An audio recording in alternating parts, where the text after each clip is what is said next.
Hey,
welcome aboard.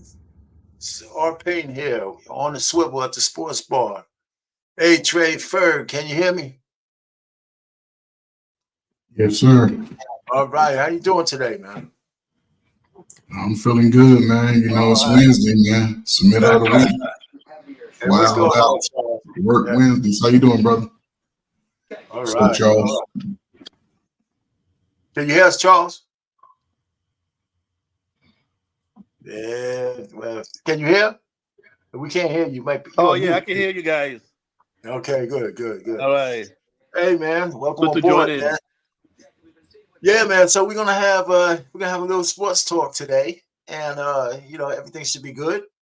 It ain't much because it's been a slow week because of the NFL ending and the NBA laying the egg big time during the during the All-Star weekend.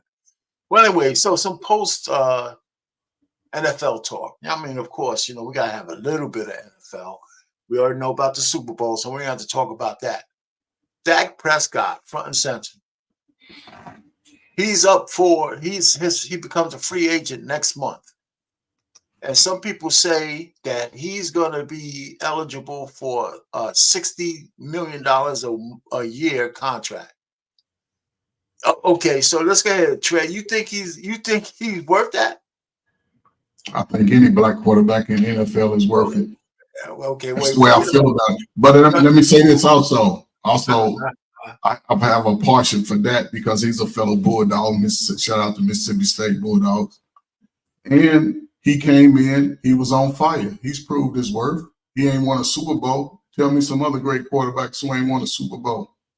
No. You know what? You know, he's got the Lamar Jackson curse, right? Like he's not going to arrive until he wins the Super Bowl. I don't think that's fair. But of course it's not fair. No, yeah, it's not fair. But his playoff record is kind of like Lamar Jackson's, right? He's a good regular season quarterback, but when the shit counts in the playoffs. But our pain, you know, I look at stuff like this a little different. And I'll tell you why. Because it ain't the players, it's the owner. The owner has cursed the team. Jerry Jones is one of the most vocal owners in the NFL. He the only owner really speak out like that. You don't hear no other owner.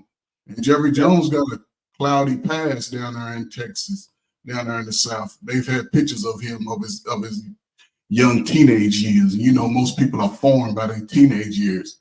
But he just cursed the team because Dallas has always had, if you think about it, for the last since you've been watching football, and most of these younger guys they ain't really watched football and play.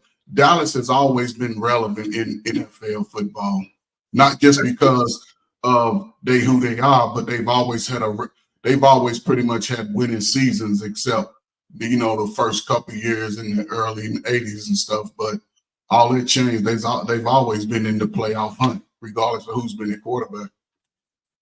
Okay, but you can't just blame that on Jerry Jones, because he's the one who put those teams together, right? I mean, yeah, but he ain't gonna pay you too. He gonna hold back. He pay the wrong people. He give the wrong people the money.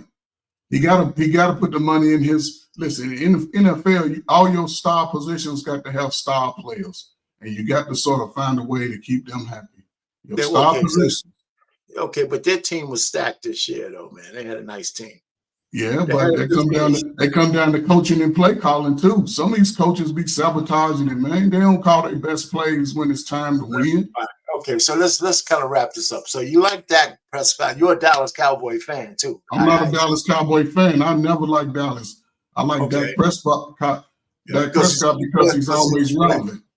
He's always relevant. No, not because he's black. It has nothing to do with his black.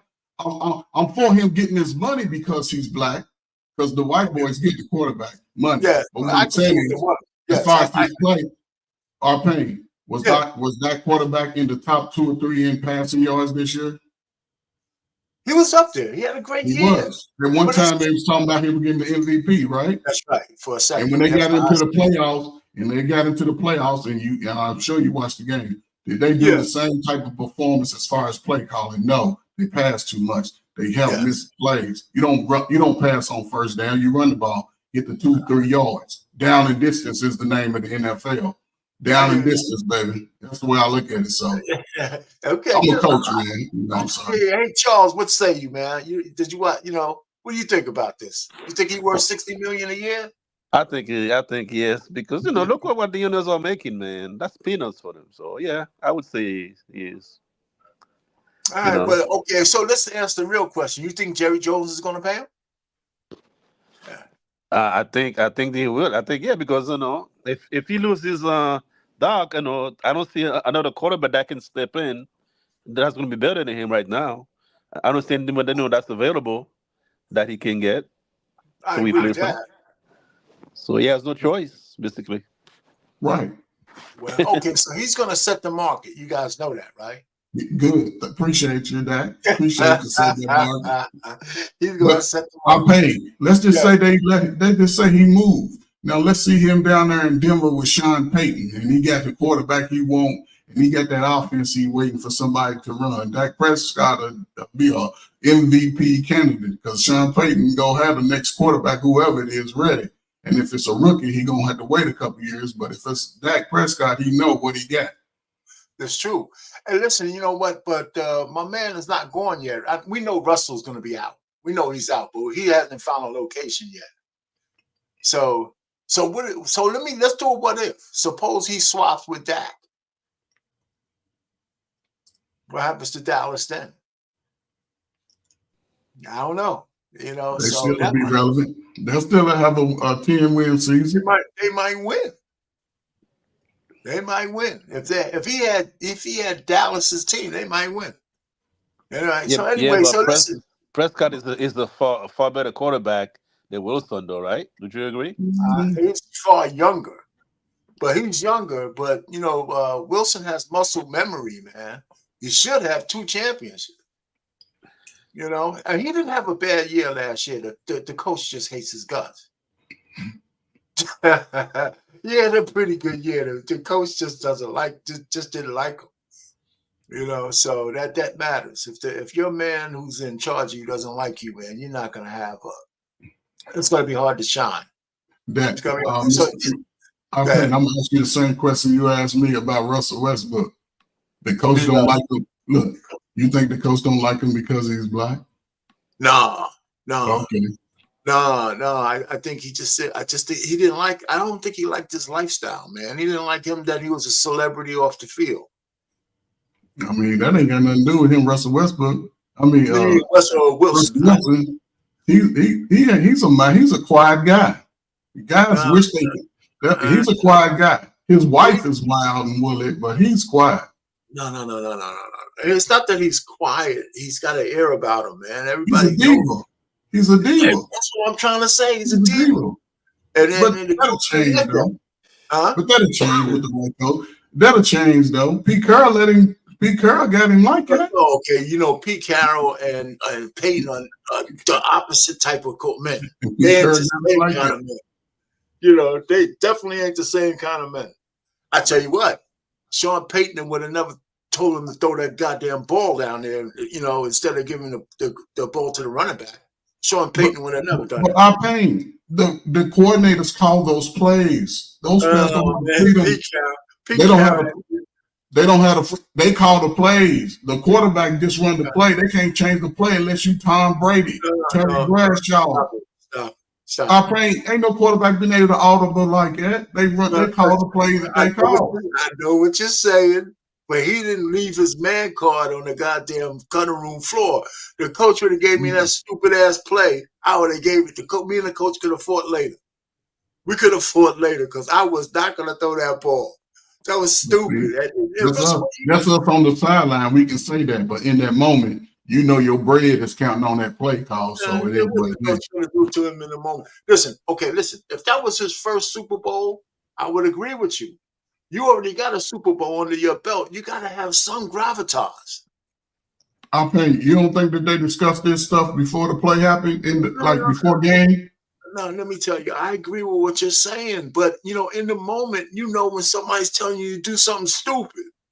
It's not no excuse, man. Hey, coach, that's a goddamn stupid call. We was on the 5-yard line. I gave the ball to the beast. He got me down to the 1. I'm not going to give him the ball again. Get the freak out of here. Talk to the coach. All this coach. It ain't got nothing to do with the quarterback. You can't blame the quarterback on that one. You can't blame the quarterback on that one, man. That's a coach. Because he was so unsure the way he threw that pass in the middle. Because he knew it was the wrong play. He knew it was the wrong play, He knew it. Hold on. I'll pay you. Okay. You think the world knew that was the wrong play? The world. Everybody watching it was like, what the hell? If we wasn't that that's coaching. All that's part of the machine. We're still talking about it. It's been 6 years? How many years? It's been 6, 7, 8. We still talking about more than 6 years, yeah.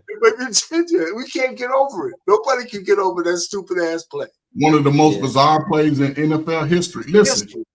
But think about the big picture. The Beast was the MVP. He was the MVP whether they won or lost in that type of fashion. When you lose in that type of fashion, the Beast is the MVP. They emphatically had that already set. They discussed that. If we get down there and he can score, man, we're going to pass the ball. I'm telling you, the offensive coordinator and the coach all has. That's why that's why you're hearing no flag, no kickback on the coach or the offensive coordinator. Only people talk about it is us. They're like, why did Russell Wilson throw it? You ain't hear nothing about the coach. Ain't nobody talk about him like that was a badass call. Why would you call that? It's a horrible call. And listen, this is the free agent list I got in front of you guys. So there's 20. Saquon Barkley's on that list. A couple of other big names. So, people gonna every year people shuffle. Okay, but let's talk about the running backs. Saquon Barkley is going to try to ask for a lot of money. He's not going to get it. I don't think they don't like to pay running backs in our league. And he's a good running back, but he's not going to command top dollar, I don't think. I just don't think they're going to give him something, but he's going to be able to feed his family. He ain't going to be like Latrell Sprewell, but he ain't getting a lot of money. Not no real big. He ain't getting $20 million a year. He's not going to get that. Maybe 10, 12, 15, a nice signing bonus. Go off on the sunset and try to. I don't know if y'all can see the list, but that's the list. It's not okay. So NBA talk, man. So we had I don't know how much of the All-Star weekend you seen. How about you, Trey? You saw it or any of it? How about you, Vic? Did you see any of the NBA weekend, or you were still out of town? Yeah, I was out of town, man. I missed it.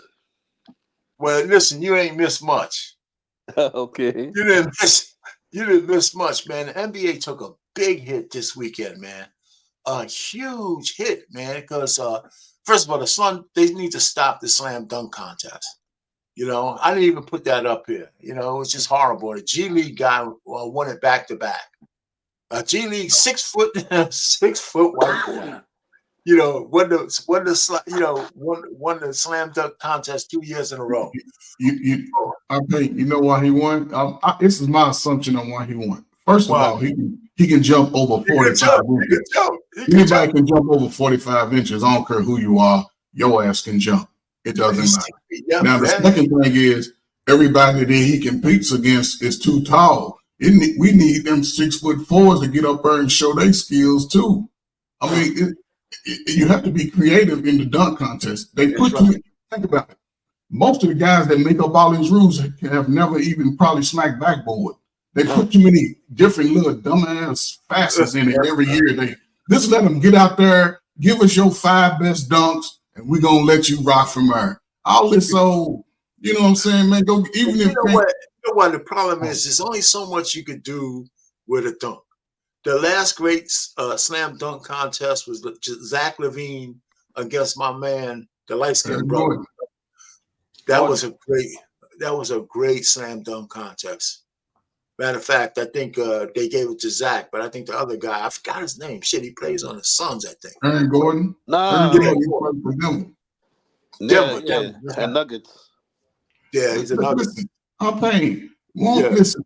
Only thing the dunkers got to do, you create 1 or 2 little extra little niches in the dunks that's already out there. Man, go do some of these. Go watch some of the Dr. J dunks, some of these Larry Nasses, and do some of their dunks.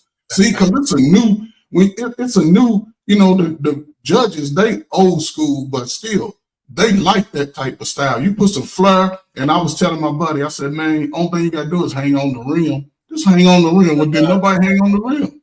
Trey, you got to do more than that. That's why they try to win. You can't just do it right. If you could jump from, like they say, the top of the key and do it really from the top of the key and dunk, now that would be something. You ever seen Dominique Wilkins hammerhead with the ball almost touch the back of his feet? No, I hear you.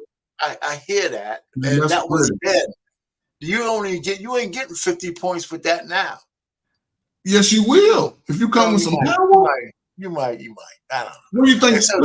The white guy was hammerheading and dunking backwards. You got to dunk. Can you guys see this? That's the girl that Steph Curry was playing. She was balling. I'll take on my team.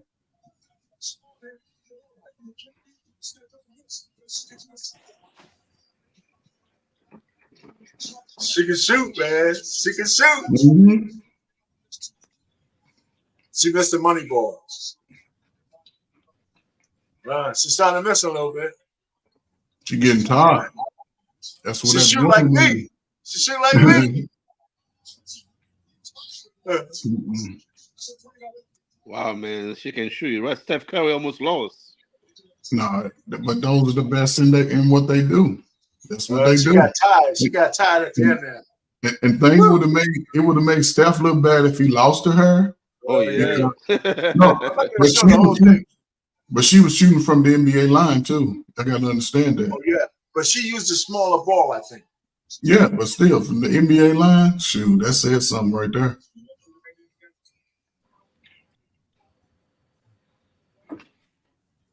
Let's see, Steph. The chef. but Steph had to shut that up though. It had to did that. Like, okay, he's the greatest to ever do it. Well, Dame Lillard is trying to challenge that. Dame said, I'm the best. Who? Dame Lillard. Dame time. Dame Lillard? No. Dame Lillard, he got a long way to go. Well, he ain't gonna get that amount, but he could shoot from out there. That's all that he's deep. But he ain't no damn Steph Curry. No, ain't nobody Steph Curry. Damn, look at that. Steph just be throwing it up. He's dancing. Hey man, so y'all dig me, man. I got my shit embedded over here, so we don't have to switch back and forth, you know. Yeah, you stepping it up. You getting ready for it. Oh man, you know what can I say? What's next? What is next? Oh man, she didn't want to switch.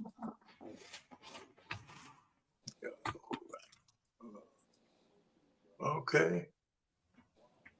And my thing don't want to switch me. You know what's going on, baby? See, you was just bragging. That's why. There you go. There you go. There you go. There you go. All right. So Kendrick Perkins, I'm gonna play some of this. Now he rips the hell out of the All-Star game. And I don't know if anybody sees Kendrick Perkins on TV, man. His game has gotten a lot better since he's been on TV. At first, he was like kind of like Shannon Sharp, mumbling about everything, but he's a lot more sharp these days. So let me play this. I want to just play a little bit of it, not a lot.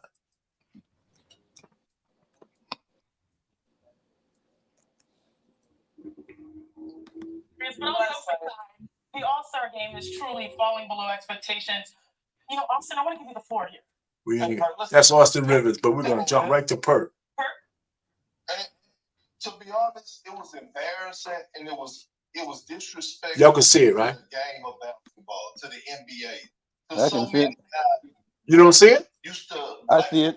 NBA All-Star. All right. To be an NBA All-Star, it's an honor. It's an honor. Like, I played 14 years and never made an All-Star game. I was close to making it one time, and Al Horford beat me out by one coach's vote. Do you know how it would have felt to be in the All-Star game?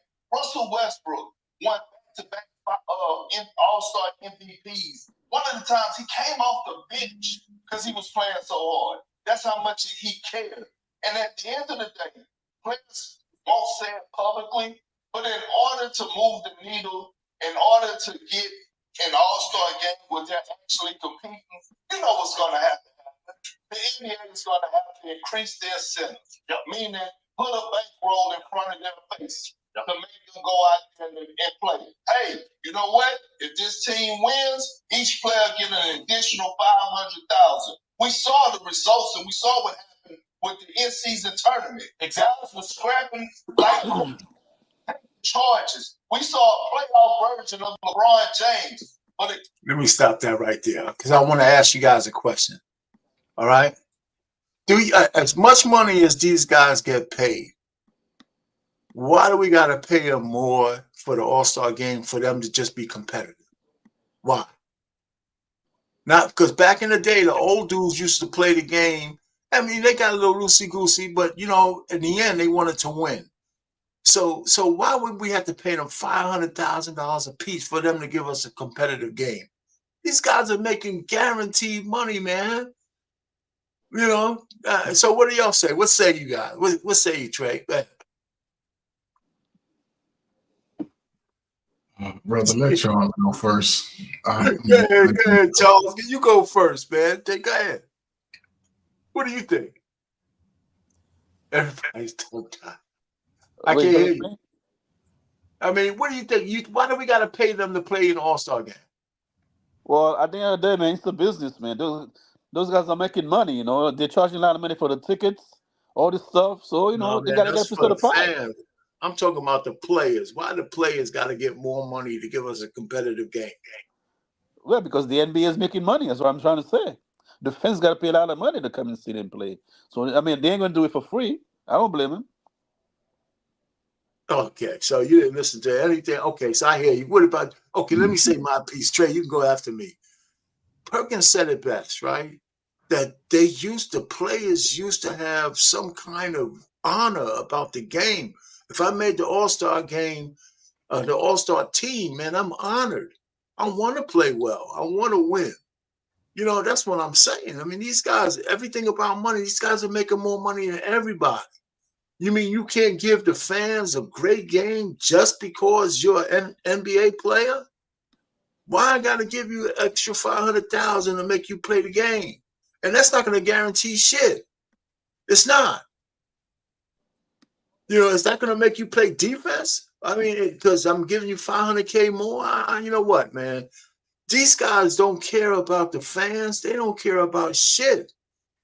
And then Adam Silver had to find the teams so they could play the game to stop load management. You know, I mean, these players, it's they're going from arrogant to hubris. That's not going to be good for the NBA, man. They're going to lose everything. They're going to lose everything. Go ahead, Trey. That's just my take on it. That's an interesting take. You might not like what I say in regards to it. No, go ahead, man. Go ahead. No, I mean, okay. When I first heard them, when I'm looking at the players, like, okay, y'all had marginal careers, y'all made decent money, never made an all-star, never really a top-tier player on the team, but you're in the NBA. To me, that's a great feat. So these guys on the side, and when I heard Perk talking, as far as, yes, having the commitment, but here's what the NBA and the ownership and the monster of the NBA, when they told the players to shut up and play, think about it. Why would I? Because players it was always a tough, go through the NBA, especially mid-season players. Players was playing. They allowed Kawhi Leonard to sort of take his time, but then the NBA did rush him back and he re-injured himself. So I give any player, like even with KD, the problem is as they put stuff out in front of the players can reassess, because remember, a lot of these players are friends. They're growing up together. A lot of these young boys are growing up together, and I'm with anybody. It just goes back to that. When you can get your money, because you still got a little trinket of what they're getting.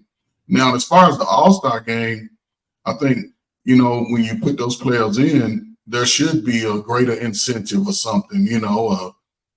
Something that, I don't know, 500, because the NBA, they look at that in numbers anyway. Maybe an extra 200,000 for the players. Okay. But what I'm saying is, play harder? Yeah, they'll play harder. And I look at it like this: if you a top, what the hell, 12-man team, if you're a top 25 player, right? Yeah. You should play you should be honored to play in the All-Star game, and we should set a point mark. If anything, set a point mark. You got to make 125 points per team. Something, get them to in sync, because you got the best players from every team in the league. Almost are the best players. Y'all should be able to score 125 points each team. We should see. We should see almost 200 points. We should. It would be a good All-Star game if they kept the shit under 100, because they were playing defense. Yeah, it should be 125, 130 in the All-Star game. Listen, man. You got the best players. Magic now was scoring 125, 130. They was playing good ball. All I'm just trying to say is they don't really care about the scoring. They want to see some defense. These guys were just going up and down the court, throwing the ball off the backboard. Yeah, I ain't gonna get hurt. Nobody wants to. Listen, I hear what you're saying. Listen. I can't. There's no right or wrong here, right? I'm just saying, I don't think the money's gonna make a difference. These guys are making $40, $50 million a year already. The owners give them all that money. I'll take $500,000. Okay. I gotta go out my honey tonight, man. I got 500 grand a bird. You know what, man? I think if you watch an All-Star game, it was a low-scoring game, you wouldn't be happy. Probably still complain anyway, because if they were playing defense, I would be happy. Of course, it's going to be over 100. That the regular season games go over 100. So I know it will go over 100, but 211 points. But our pain. Listen, think about this, and I can see it in a sense. Think about this. Okay. Who's the one player in the NBA that has been in the league since 99.9% of these players playing today? You're going to say LeBron James. It's all LeBron James' fault? So, no. But those guys revere LeBron James coming up, and LeBron James ain't at the peak of his game no more. He's on the down. LeBron James got 2 more seasons, and that's it. And he's the guy that most players started playing NBA because of him. So they ain't playing just because of him. But let me ask you a question. But he inspired them. Now that you brought him up, what happens to the NBA after he leaves? Somebody going to step up. somebody gonna have to be willing to be the face. Like, I mean, it's some good players, but these guys still got some growing up to do. LeBron James always stood proud. You know what I'm saying? He's always tried. Some of these guys still wearing hoodies everywhere. And, he's got a lot of haters, though. LeBron James got a lot of haters, man. He does. I mean, yeah, of course. They mad because he left Cleveland. But think about this, Payne. People seem to forget that Cleveland let his contract expire. You got the best player in the world. Why would you let his contract expire? He's supposed to be signed before we even get to free agency. They let him go. That don't make no sense. I'd have told my son, get the hell out of there too. Y'all have told y'all sons to leave Cleveland, and why not go to Miami down there with hot summer beaches? And come on, man, it don't even make sense for people to hate on him. Cold weather to Miami. Listen, a lot of people don't realize that what really precipitated that is they didn't want to pay Carlos Boozer his $40 million for his new contract. So he had his best season when he went to, I think, Utah or something like that. If LeBron James would have had Boozer, they would have gave San Antonio a much better championship fight. Oh no, LeBron, the Boozer ain't no Dwayne Wade or Chris Bosh. No. Boozer, man, if you go back, he had 2 or 3 All-Star years, man. But he's no Dwayne Wade and no Chris Bosh. You don't have to be Dwayne Wade, but because he played a different position. Him and LeBron James, if he had Boozer that year, they would have been more competitive against San Antonio. No doubt. Yeah, I didn't say they would win, but they would have been more competitive. So I think LeBron James got mad at that. You know, they took I think they let his contract expire though. No. I'm not talking about his contract. They could have reworked his contract. But they let it expire. Yeah, but they still could have reworked it after it expired. It's not. But that's what I'm saying. You go get it. If this is your star player, let's just say you LeBron James, I'm the owner, right? And I'm like, I'm looking to pay you or Boozer what he wants. Boozer was a year or two before. You know, what I'm just trying to say is that even if that's not why. Listen, if they would have had Boozer, he might have been more reticent to renegotiate, even if his contract would expire. That's just my opinion. It's no right or wrong. That's just how I see it. How many years did Boozer and LeBron play together? Not enough. But I'm just saying, I don't know. It was only a few. I don't know how many years they played together, but the 1 year he could have used them, they let him go for pennies. That was before LeBron James left. They let him go. That's what I'm saying. That didn't have nothing. So it's not on the. I'm saying LeBron was mad at that. No, they let his contract expire. But he could be mad at that too. No, if they want you, I can't think about it now. You ain't. If they let a contract expire, they pretty much letting you go. No. They weren't letting LeBron go. They let him go. They didn't let him go. They never made him an offer. But what I'm saying is, man, they wanted him back. They wanted to renegotiate differently. That's why they let it go. That's why wait. Let me tell you, if the owner didn't want LeBron James, then why did he curse him with that stupid letter? Because that's what they do. Because he left. He thought LeBron James was gonna stay. Come on now, man. Now you know. So you're going back on your word. Then. He was going to have to give him a contract. He wasn't going to play with no contract. Hold up. Did Chicago Bulls ever let Michael Jordan's contract expire? No. But you can't have both things. But no, I'm hearing you. Just because they let his contract expire doesn't mean we don't want you. That means we don't let you go all the way to the end. That doesn't mean that they didn't want him. Yes, that means that's why LeBron was like, forget y'all, I'm out of here. Y'all let my contract expire, and I'm the face of the NBA. I mean, both things could be right. Both things could be right. I ain't with you on that. All right, so, hey, Charles, what say you? You don't got no skin in the game. Charles said I don't got no skin in the game. He said you guys keep going. But anyway, man, no, I hear you, man. We could agree to disagree on that one. So would you tell your son to stay? Would you, if you had a son and they let his contract expire, would you say go ahead and go call them and see if they want to negotiate? No, they don't have to call him. They was going to renegotiate his contract afterwards. They wanted to have a clear slate to do it. That's all. They ain't do stuff like that. They ain't do nobody else like that. They don't nobody do it. This is the what I got up here is the standings.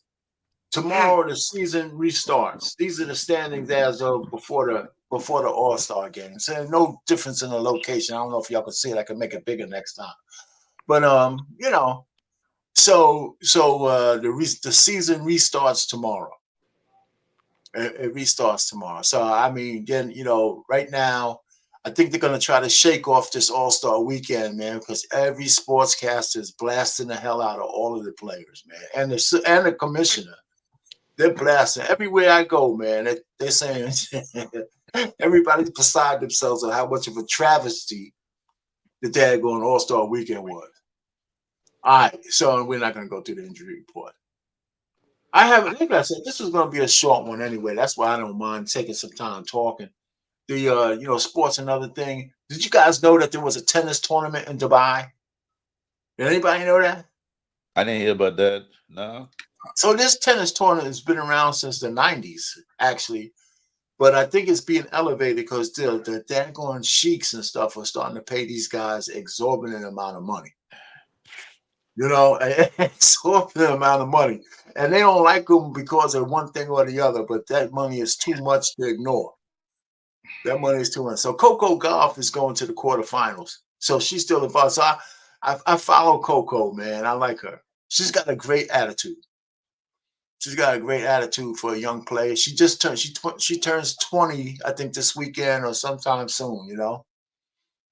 So I'm gonna have to catch it because I have the tennis channel. I didn't even know this was going on. So yeah, I like to see her win a few more. She so far she only won one, right? I think it was the U.S. Open she won. Yeah, it was U.S. And she just lost the Australian final to the person she beat in the U.S. Open. Yeah, I will. So I think her and I forgot the lady, her competitor's name, but they have a rivalry brewing. That's what tennis needs. You got to have a rivalry. Serena Williams has some white girls who are a rivalry. She was not Kim Cloisters was a real rival for Serena Williams. Serena. She was a real. Then she went to have a baby. She never came back. Just quite the same, Kim. But Sharapova was never any real competition for Serena. She beat her once, and Serena took it out on her for the rest of her career. Yeah. Serena used to. If you think about it, some of Serena's toughest competition was her own sister. Yeah, well, if it wasn't for Serena, Venus would be, first of all, Venus is in the top 10, maybe top 5. Venus she has 8 titles. She won Wimbledon a couple times, 2 or 3. Yeah, she got all them the U.S. Open. I think she had about 8. She has 7. 7, okay. I think she has, but you could check that out. But she owned Wimbledon. That was her tournament. I think there was like an 8-year stretch. It was either Venus or Serena in the damn finals at Wimbledon. They own that place. But nobody was like Nadal is on the French Open. Nobody. That guy. They might as well just give him a trophy when he goes there. You know what boggles me about like Dubai and those Middle Eastern countries that could really pay this money? What about? It's like it's an oxymoron. On one hand, they speak loudly about how bad it is, but then 2 days later, they sign an agreements to share and help and sharing the whole profit sharing and all of this extra stuff. Wait, who's yelling? You mean the Western people or the us over in America. America say, oh, why are they doing this? And now they're making agreements to say, okay, y'all can go ahead and we you gotta follow the money, man. You know that. It's all about the money. It's all about the money. It's all about the money. But who wouldn't go? They're gonna give me $5 million to win. Yeah, if they could stroke a check, look at what happened with golf. They wanted to keep the tournaments out of Saudi Arabia because of the way they treat women and all that other bullshit. And Sally said, man, this is the way we live. You either want the money or you don't. And then the players said, you know what? These ain't my women. Shit. And what did America do soon later? Soon later, okay, we're going to partner. Okay, we can make it happen. Y'all can play for both. And America finally started upping their little winnings too.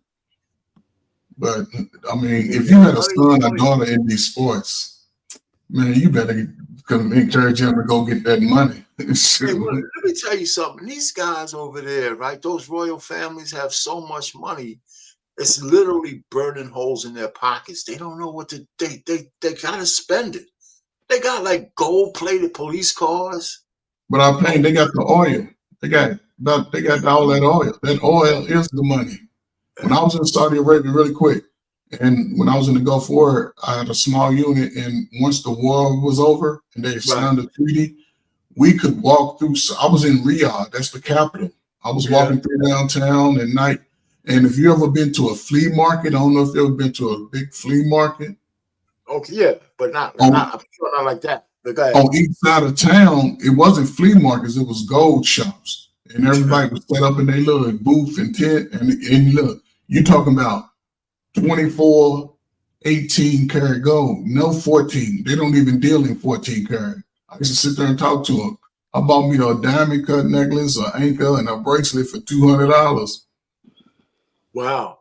Yeah, and it was, hey, they don't deal in 14 karat gold, and they shut it down on different times because they pray throughout the day. So when they blow that little horn, everybody shut down and pray, then they switch it 30 minutes later. I was talking to a guy, a serviceman, you know, he was out, he worked with me in the government, right? And he was telling me about his time in Dubai with his son and his wife. And he had a personal maid. His son was like 10 years old. And he said he walked in a room and the maid was like cleaning his son's feet, you know, right? And he said, shit, you know, he said, man, what you doing? He said, well, she's just cleaning my feet, Dad. He told the lady to stop. He said, if everybody getting their feet clean, it's just me. You know what I'm saying? It's like getting his feet rubbed, man, at 10. Shout out to the young man. Can you imagine just coming in there and seeing him like rubbing my man's feet, man? We all know that that's just erotic as hell. Yeah. But see how she understood that this boy, even though it sounds crazy, but this boy is treated like that. Yeah, he treated him like a king, man. God dang it, man. That shit was funny as hell when he told me that story, man. He said, shit. He said, I had to stop that immediately. My son was like, he laid on his back with his hands up. Like, he was like that, his hands on his back and shit. Holy shit, man. Hey, man, you know what? I be spending the rest of my life trying to go back there to get my feet rubbed. Yes. I can imagine that. I would wonder if his son has gone back yet and like, yeah, that's where I'm at. Oh, man. Listen, I know a lot of people don't like boxing. So I have this ledger that has all the upcoming fights coming. And so some of these names I do know, and at least I have something to look forward to because some of these guys I do want to watch. First, Canelo, what's my man's name? Terrence Crawford wants to fight Canelo. He's too small. He's like a welterweight. Canelo is a light, you know, a super middleweight, 168 to 147. And I don't know what Crawford's thinking. And I know he's a bad man, but you ain't beating no 168-pounder, man. Not from welterweight. I don't see it happening. You know, especially Canelo's not that bad of a fighter, and he's relentless. He's gonna be. And so Canelo said, "I'm not gonna give you the fight because there's nothing in it for me. If I win, everybody's gonna tell me I beat up on a little guy. If I lose, you know, I lose face. Man, shit, you know, the money ain't gonna help me." So he said no. But this guy, David Benavidez, that's the second line. Canelo's ducking him like crazy. This guy, Benavidez, is a bad man. If you ever get on YouTube, just punch in David Benavidez, you see his fights, that guy is deadly, man. You know, you don't want to fight that. So Canelo is dodging him because he's his size and he's taller, but he's the same weight. Canelo don't want no parts of him. Teofimo Lopez wants to fight Terrence Crawford, but he's too small because he's a junior welterweight. Terrence Crawford will beat him up, man. He's good, but he's not going to beat Terrence Crawford. He's just not going to do it. Anthony Joshua is the big British dude. He's got muscles and shit. He's muscle bound, but he ain't got no jaw. You know, so he's going to fight a heavyweight fight. So that's good. I want to see that one. It's going to be a good fight right there. I think it's going to be a good fight. Yeah. Oh, so you know a little bit about boxing anyway. Oh, yeah. Ali was my idol, so yeah, I learned about it. So Keith Thurman, that's the Keith Thurman, the Carissa Shields was to kick his ass.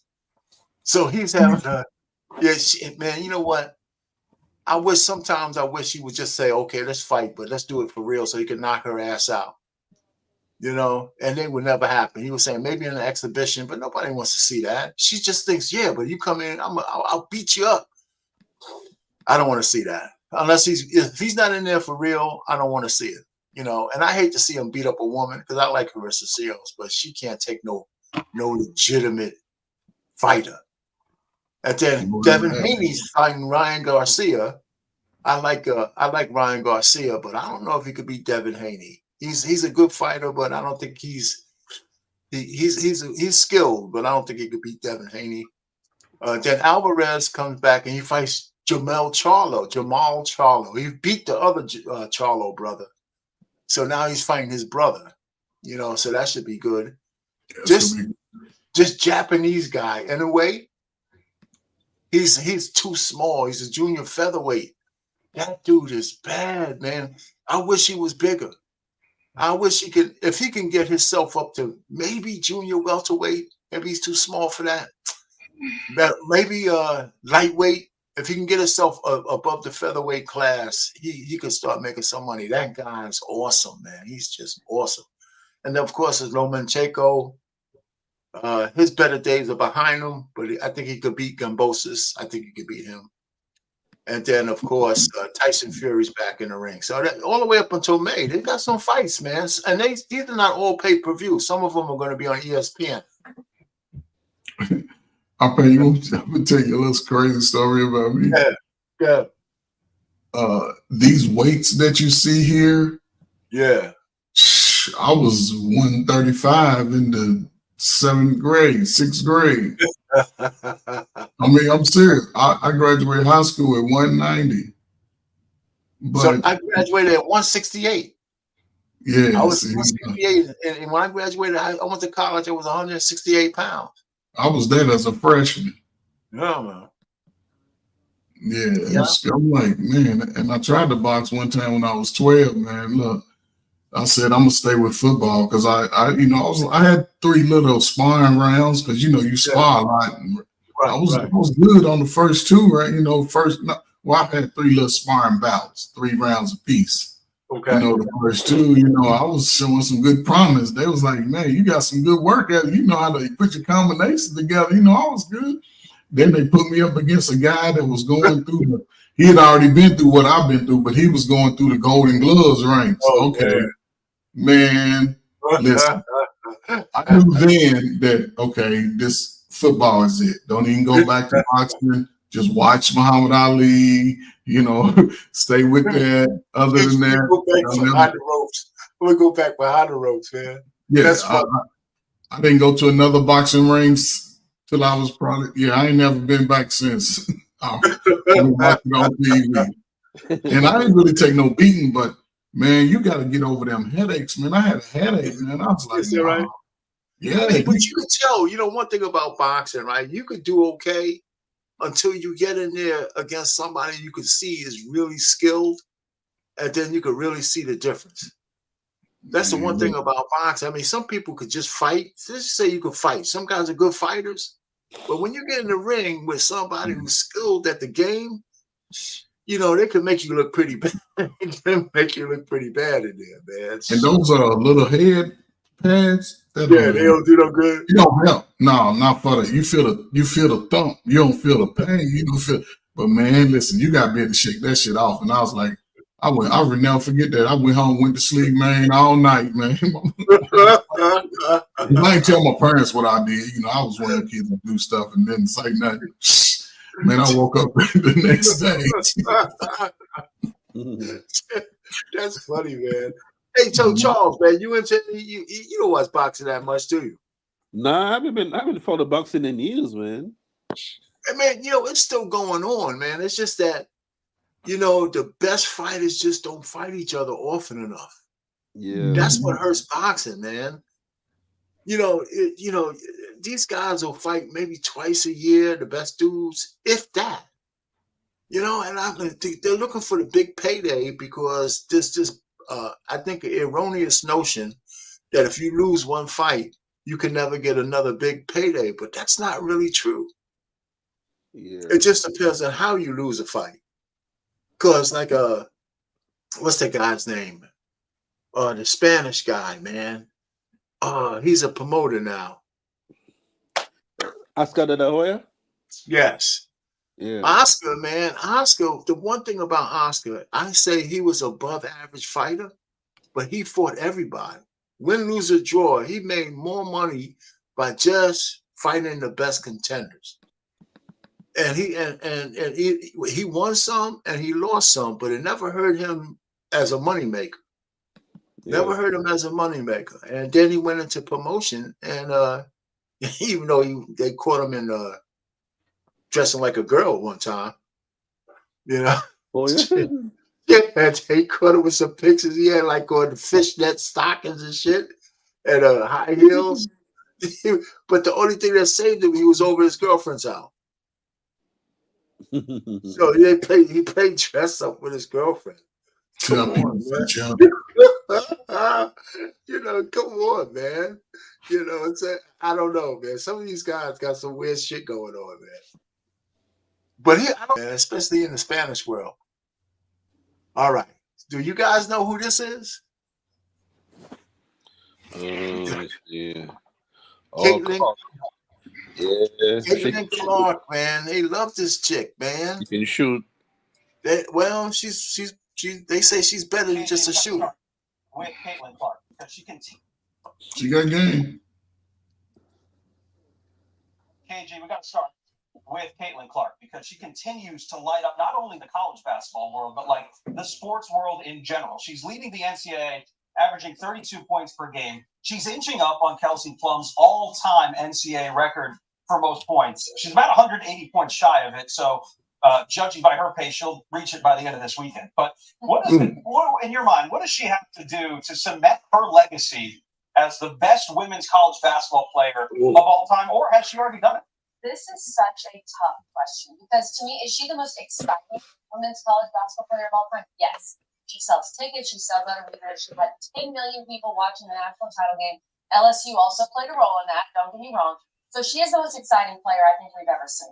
Is she the best? It's so hard in basketball because you compare her to Brittany Griner. That's a perfect example. They play such different positions, and Griner was dominant inside, could do different things for you defensively. I think what stands out to me about Clark, her scoring, yes, but she also is closing in on 1,000 career assists, also near the mark in 1,000 career rebounds. She does so much more than just score. She takes a lot of shots, but her team needs her to take those shots. She's not just doing it because if she had won the national title last year, I think it would have helped a lot when you go to the greatest of all time conversation. Her career isn't over yet, so I'm not willing to answer the question yet. So you might throw me out of the lounge for this. Please. But is she one of the greatest? Yes, she is. Let's see how her career ends. If she wins a national title, I think we can move her into perhaps the greatest of all time. So Axios wrote a recent article about, you talked about the economic impact of Caitlin Clark. This is just a couple of minutes long. Fair use. But when they go on the road, since she arrived at Iowa in 2020, the ticket prices have soared 207%. I mean, it's insane. That's just the home games, right? So at least on the court, she led Iowa to their first Final Four last year, right? She swept every National Player of the Year award, and rightfully so. She's on her way to doing it again this year. So often, though, the success of Iowa falls squarely on her shoulders. Let me stop it there. So you guys got the point, right? The thing is, the WNBA has a rule that I think that you just can't come right out of high school or whatever and go to the NBA. WNBA, they got some rules. Plus, she's getting a lot of backlash from, all the women or not all, a lot of the women in the WNBA because they're jealous of her or whatever. You know, she's not a lesbian. She's Christian, and she's good. And I think some of those ladies are intimidated. What say you guys?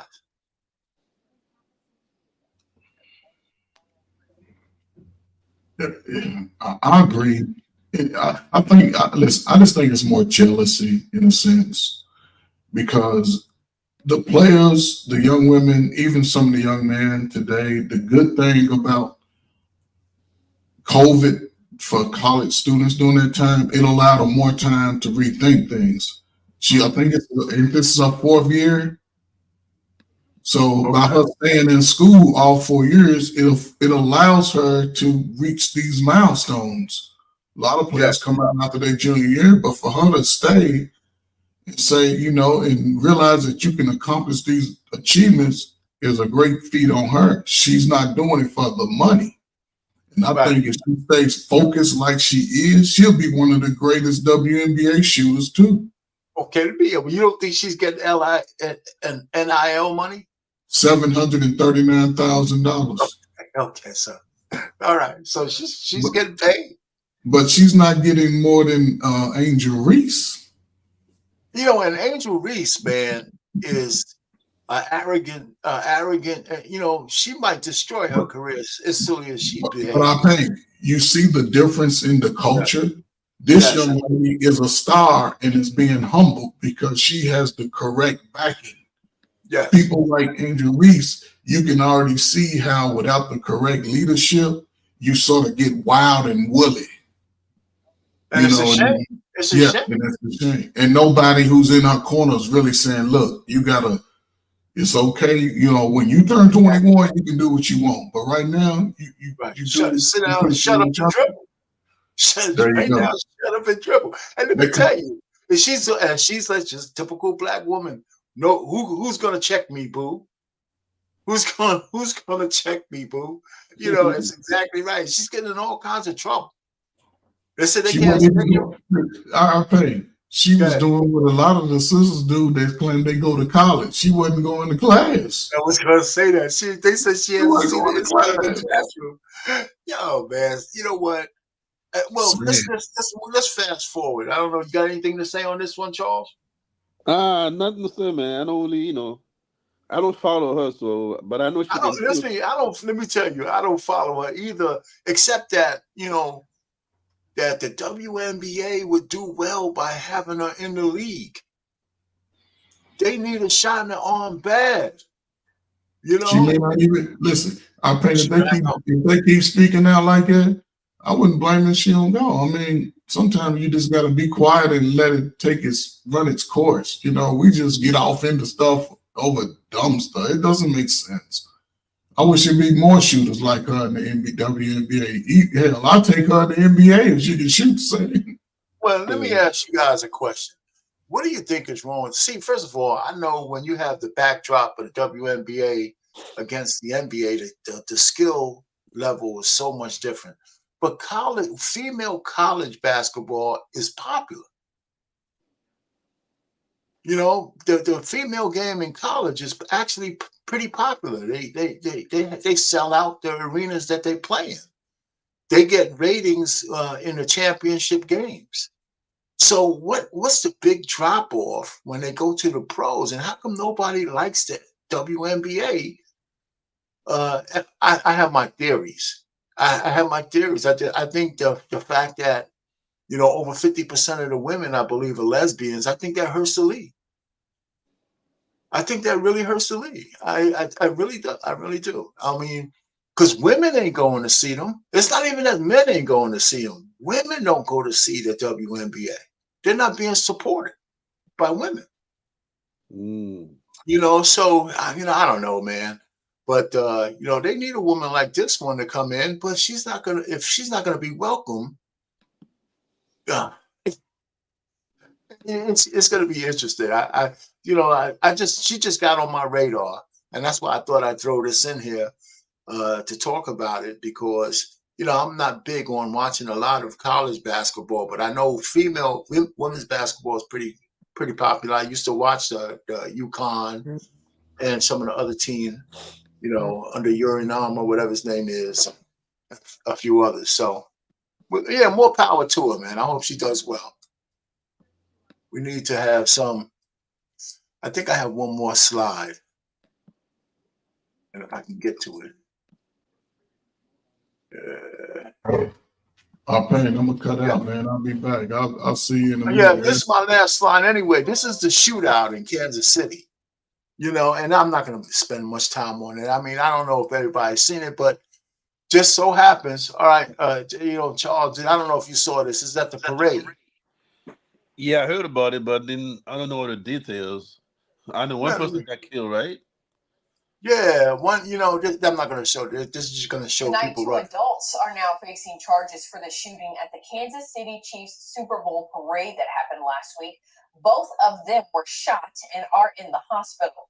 Dominic Miller and Lyndall Mays each face second-degree murder charges plus other charges. Now, see, those two guys, and we don't have to go through it. They got shot because they were part. See, this wasn't a mass. This wasn't an attempt at mass shooting people in a crowd. There was two rival gangs who went to the gang, you know, and they just got into a beef. And instead of fighting it out or just chilling out, they just pulled out their guns and started shooting at each other. And everybody else and the lady who died was just collateral damage. Damn. You know, so the two guys who got shot, they were trying to play it off like they were victims, but they were actually two of the perpetrators who the guy got. And then the guy who shot them, he tried to get away, and the fans tackled his ass and put him in jail. You know, the fans in the crowd, they just tackled him and held him till the cops came. So all three of these dudes who started shooting at each other, two got hurt, of course, and then the other guy just got tackled and caught. But I mean, the mentality of the people is just gone, man. It's a parade. What the hell are you going there to fight for? You know, so anyhow, man, listen, it's just the way it is, man. Our world is out. That was my last slide. And you know, it's just it's just bad out there, brother. You know, Yeah, so it is, you man. might want to It's stay bad. in Europe, man. You got any parting words, man? I know you was kind of quiet, man. So, you know, if we ain't talking about sports, man, maybe we should talk about soccer for you. What's that? Wait, not soccer. What is it? Not badminton. What's that damn game they play in England? You know what I'm talking about? That shit, crochet or whatever the hell it is. I don't know. Yeah, I don't know what to talk about. You know, but you ain't Al Stanberg. I forgot what they call it. Cricket? Oh, cricket, yeah. Anyway, I got a doctor's call today, man.